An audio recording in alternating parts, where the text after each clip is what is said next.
$5000 тұрады қазір әншілер. Орта бағасы. $5000 бір тойға барған. Бізде $5000 деген зарплат жоқ.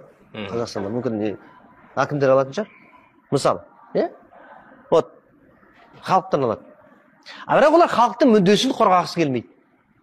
Халықтың ортасында қиыншылық болып жатса, қымбатшылық болып жатса, ол неменеге жылайды? Беріп отыр халық $5000. Оған рахат, оған базардағы картошканың қымбаттағаны, немесе нанның көтеріліп кеткені, немесе бензиннің бағаны кеткені, ол артисті қызықтырмайды ол. Өйткені халық беріп отыр ғой, асырап отыр ғой, халық $5000. Мысалы. Түбегейлі десек болады. Ол бізде болып жатқан әр қоғамға кірісуің керек сен. Өйткені сен осы жерде туып өскен қазақсың. Қазақтың жері үшін, қазақтың елі үшін, қазақтың проблема үшін сен кірісуің керек, сөйлеуің керек. Тіліңді ешкім кесіп алмайды.